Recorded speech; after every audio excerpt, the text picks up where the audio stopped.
If you're thinking of building a COB house in Kenya, stop for just 15 minutes because this decision could save or cost you hundreds of thousands of shillings. Social media makes COB houses look cheap, beautiful, and easy to build. While that is true, it leaves out the hard part. So I'm an architectural designer who specializes in natural building, and over the next few weeks I'm reviewing every major natural building method used in Kenya. And it's not going to be based on hype, it's not going to be based on tradition, but based on the cost, durability, maintenance, speed, comfort, and whether I would actually recommend it to a client. So today we are going to start with COB.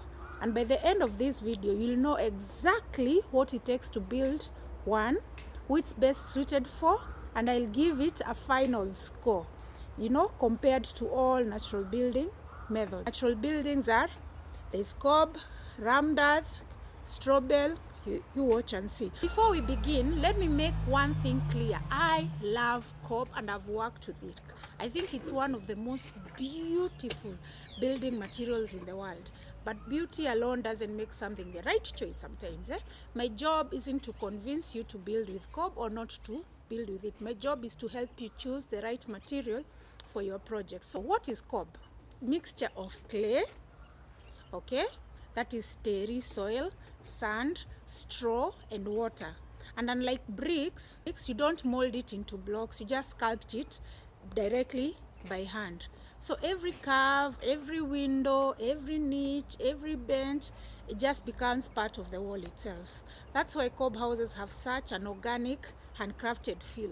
So what does it actually take to build one? Soil. So guys, first of all, let's discuss the soil. Not all soil types can build COB. Look at this soil and look at that soil.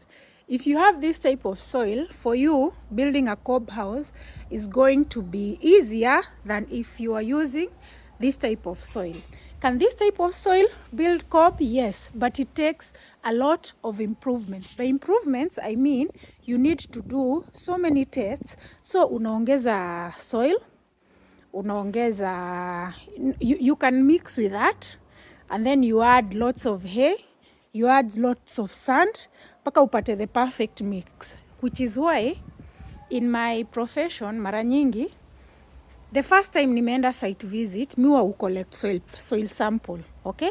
So unachukua hii mchanga, if the soil is like this, mi nitarudi nayo ofisi, I have a lab over there, naipika, stabilize until I ensure that you can do a COB wall with it. Sawa sawa?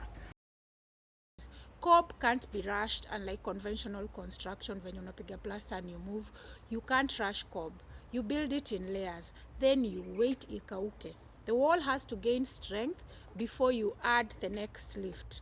So if it rains, construction slows down even more, but you can deal with this by covering. A good COB house starts long before the wall. So you need to have, first of all, you need to have a raised foundation, you have to have proper drainage, and then you have to have very big roof overhangs and good detailing around windows and doors. And once you get this wrong, you'll spend years fixing problems that could have been avoided. I think COB is perfect for people who love building with their hands, like me.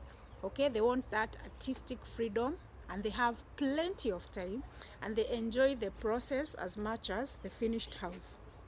But if your goal is to finish quickly, or you're paying workers by the day, COB may not be your best option in the natural building category, okay?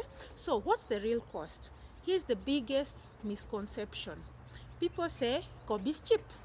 That's only half the story. The materials are inexpensive, the labor isn't.